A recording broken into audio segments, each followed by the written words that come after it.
सर्वस्वरूपे सर्वे सर्वशक्ति समन्विते विस्त्राही no Durga Devi नमस्ते। सूत जी कहते हैं, सोनक, रानी का यह वचन सुनकर राजा ने बड़े जोर से गर्म श्वास छोड़ा, साथ ही गिड़गिड़ाकर चांडाल होने की सारी बातें रानी को सुनाई।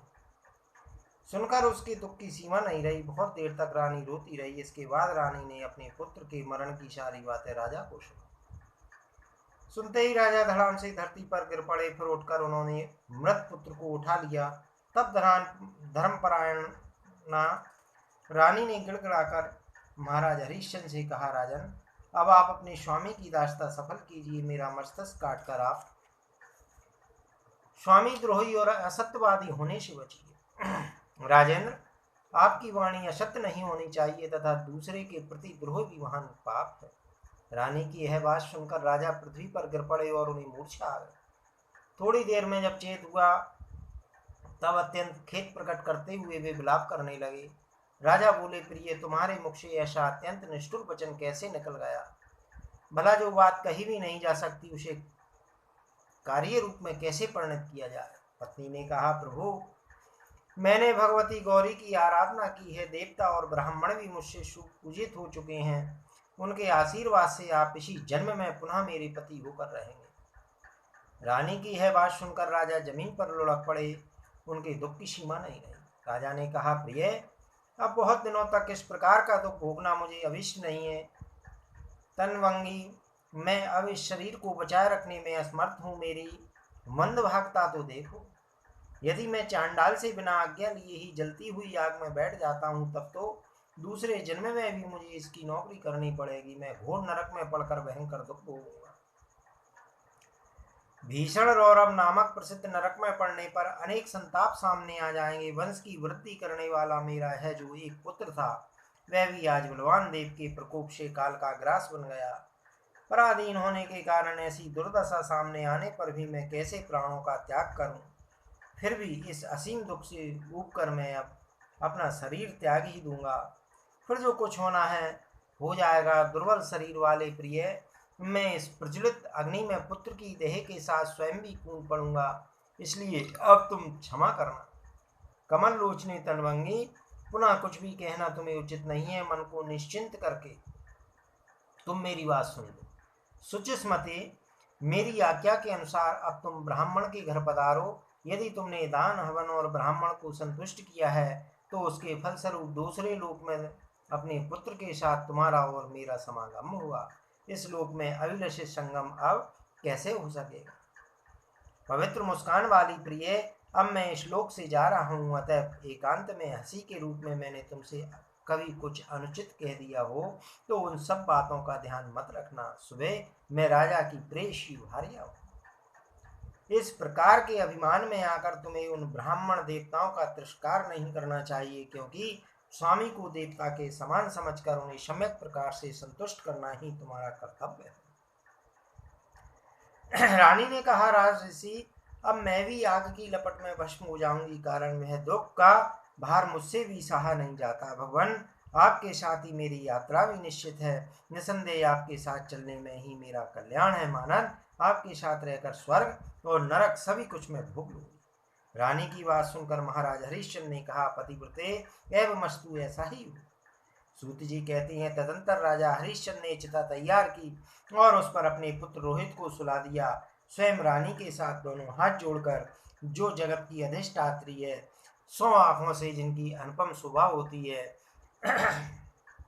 पंचकोशों के भीतर जो सदा विराजमान रहती है, ब्रह्म जिनका स्वरूप है, जो लाल रंग के वस्त्र धारण करती है, करुणा की सागर है, जिनकी भुजाओं में भांति भांति के आयुध शोभा पाते हैं, तथा जो जगत के संरक्षण में सदा तत्पर रहती है, उन परमेश्वरी भगवती जगदम्बा का ध्यान करने लगे। राजा ध्यान में संलग्न थे। उसी समय इंद्र सहित संपूर्ण देवता धर्म को आगे करके तुरंत वहां पधारे। आकर सबने एक स्वर से कहा, राजन महाप्रभु सुनो, ये साक्षात ब्रह्म स्वयं भगवान धर्म, साधगण, मरुदगण, विश्वदेव, चारणों सहित लोकपाल, नाग, सिद्ध, गंधर्वों के साथ रुद्रगण, अश्वनी कुमार तथा ऐसे ही अन्य भी बहुत से देवता यहाँ उपस्थित हैं। धर्म पूर्वक त्रिलोकी से मैत्री स्थापित करने की इच्छा रखने के कारण जो विश्वामित्र नाम से विख्यात हैं, वे मुनि भी पधारे हैं और वे तुम्हारी अभिलाषा पूर्ण करने की इच्छा प्रकट करते हैं। धर्म बोले, राजन, तुम्हें ऐसा साहस नहीं करना चाहिए, क्योंकि तुम में जो सहनशीलता, इंद्रियों को वश में रखने की पूर्ण योग्यता तथा आदि सद्गुण हैं, उनसे परम संतुष्ट होकर मैं तुम्हारे सामने उपस्थित हूँ।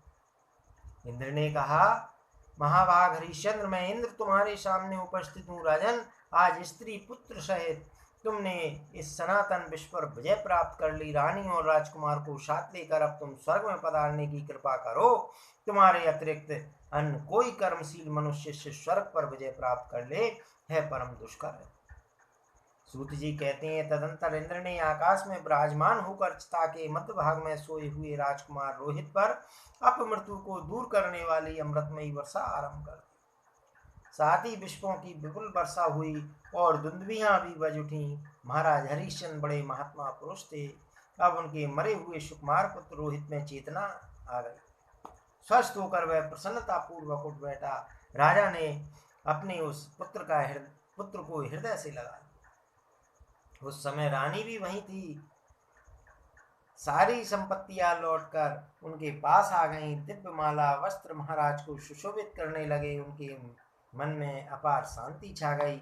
उनके हृदय का कोना कोना परमानंद से भर गया। क्षण मात्र में ही परिस्थितियां इस प्रकार अद्भुत परिवर्तित हो गई। फिर इंद्र ने राजा हरिश्चंद्र से कहा, महाराज, अब तुम स्त्री और पुत्र के साथ स्वर्ग में चलो। है सर्वोत्कृष्ट उत्तम गति तुम्हारे अपने ही कर्मों का फल। हरिश्चंद्र ने कहा, देवराज, चांडाल मेरा स्वामी है, मैंने उससे आज्ञा नहीं ली। उससे छुट्टी पाए बिना मैं स्वर्गलोक में नहीं जा सकता।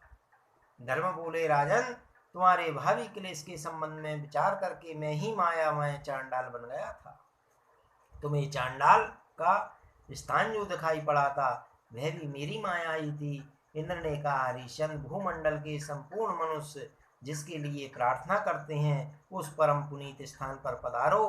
पुण्यात्मा पुरुष ही उस पद के अधिकारी हो सकते हैं। महाराज हरिश्चंद्र बोले, देवराज, आपको नमस्कार है। मेरी एक प्रार्थना सुनने की कृपा कीजिए। अयोध्या में रहने वाले बहुत से मानव मेरे दुख से परम दुखी होकर काल व्यतीत कर रहे हैं। उन्हें ऐसी स्थिति में छोड़कर मैं स्वर्ग कैसे जाऊंगा? गौवध, स्त्रीवध, ब्राह्मणवध और मदपान ये घोर पाप है। अपने भक्त के त्याग को भी इन्हीं के समान महापाप कहा गया है। अतः श्रद्धालु व्यक्ति का त्याग नहीं करना चाहिए। उसे छोड़ने वाला कैसे सुखी हो सकता है? अतः इंद्र, मैं इन श्रद्धालु मनुष्यों को छोड़कर स्वर्ग नहीं जाऊंगा। आप यहाँ से पधारने की कृपा करें सुरेश्वर। यदि मेरे साथ ही इन सबके चलने की व्यवस्था हो तो मैं चल सकता हूँ। नरक में जाना हो तो नरक में भी चला जाऊंगा। इंद्र ने कहा, राजन, अयोध्या के वे नागरिक भांति भांति के पुण्य और पाप कर चुके हैं। महिपाल, स्वर्ग सब सर्वसाधारण जनता के उपभोग में आ जाए, ऐसी इच्छा तुम क्यों प्रकट करते हो? हरिश्चंद्र ने कहा, देवादि देव देवराज, प्रजा ही राजा का अंग है। उसी की कृपा से राजा को राजभोग का शुभ अवसर प्राप्त होता है। प्रजा की सहायता से ही बड़े बड़े यज्ञों द्वारा देवताओं की उपासना तथा कुएं, तालाब आदि धार्मिक प्रतिष्ठानों की स्थापना में राजा को सफलता मिलती है। मैं भी उन नागरिकों का बल पाकर ही संपूर्ण कार्य करता हूँ। इसलिए समय अनुसार भेंट देने वाले उन प्रवासियों को अपने स्वर्ग के लोभ से मैं नहीं छोड़ सकता। अतएव देवेश, मैंने जो कुछ भी उत्तम कार्य किया है, दान, यज्ञ और जप आदि सामान्य कर्मों के प्रभाव से मुझे जो भी फल मिलने वाला है, तथा जिस उत्तम कर्म के फलस्वरूप बहुत दिनों तक स्वर्ग भोगने का जो मैं अधिकारी बनाया जाता हूँ, वे सभी सुकृत बांटकर एक दिन भी उन नागरिकों के साथ स्वर्ग में रहने का मुझे अवसर मिल जाए तो वह आपकी कृपा पर निर्भर है। सूत जी कहते हैं, तब सबके अधिष्ठाता इंद्र ने ऐसा ही होगा कहकर राजा की प्रार्थना स्वीकार कर ली। धर्म और गादी नंदन विश्वामित्र के मन में प्रसन्नता की असीम सीमा नहीं रही। तदंतर वे सभी महानुभाव अयोध्यापुरी में जो चारों वर्णों से खचाखच भरी थी पहुंच गए। जाकर देवराज इंद्र ने महाराज हरिश्चंद्र के सामने ही सब से कहा, नागरिक जनों, तुम सब लोग परम दुर्लभ स्वर्गलोक में चलने के लिए शीघ्र तैयार हो जाओ। धर्म की कृपा से ही तुम सभी व्यक्तियों को ऐसा शुभ अवसर प्राप्त हुआ है।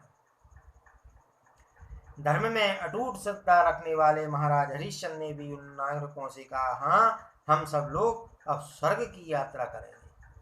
सूत जी कहते हैं, देवराज इंद्र की बात सुनकर राजा हरिश्चंद्र के प्रति नागरिकों के मन में अपार प्रसन्नता हुई। जो सांसारिक कार्य से विरक्त हो गए थे, वे गृहस्थी का भार अपने पुत्रों को संभलाकर स्वर्ग जाने के लिए तैयार हो गए। सबकी सवारी के लिए विमान आए हुए थे। लोगों के शरीरों में सूर्य के समान प्रभाव उत्पन्न हो गई। सबके हृदय आनंद से परिपूर्ण हो गए। महामना हरिश्चंद्र ने अपने पुत्र रोहित का अयोध्या के राज पर अभिषेक कर दिया। उस समय उस रमणीयपुरी में कोई भी व्यक्ति दीनहीन नहीं। फिर राजा अपने पुत्र से मिले। उन्होंने सुहृदों का सम्मान और अभिवादन किया। तत्पश्चात जो पुण्य से प्राप्त होने वाली तथा देवताओं के लिए भी परम दुर्लभ है, उस विशद कीर्ति को प्राप्त कर इच्छानुसार चलने वाले तथा क्षुद्र घंटिकाओं से सुशोभित विमान पर वे बैठ गए। इस आश्चर्यमय दृश्य को देखकर महाभाग शुक्राचार्य ने, जो दैत्यों के आचार्य एवं संपूर्ण शास्त्रों के प्रकांड विद्वान हैं, एक श्लोक कहा। अहो तितिक्षा महात्म्य हो दान फलम महत्, यदा गतो हरिश्चंद्रो महेंद्रस्य सतलोकताम। शुक्राचार्य बोले, तितिक्षा की महिमा और दान का फल सर्वसे श्रेष्ठ है। अतएव राजा हरिश्चंद्र को इंद्र के लोक में जाने की सुविधा प्राप्त होगी। सूत जी कहते हैं, हे सोनक, राजा हरिश्चंद्र के चरित्र से संबंध रखने वाले इस संपूर्ण प्रसंग का वर्णन मैंने तुम्हारे सामने कर दिया। जो दुखी व्यक्ति इसे सुनता है, वह परम सुखी हो जाता है। स्वर्ग की अभिलाषा से इसका श्रवण करने वाला पुरुष स्वर्ग को तथा पुत्रार्थी पुत्र को प्राप्त कर सकता है। इसके प्रभाव से स्त्री की इच्छा रखने वाले स्त्री को तथा राज के अभिलाषी राज पा जाते हैं।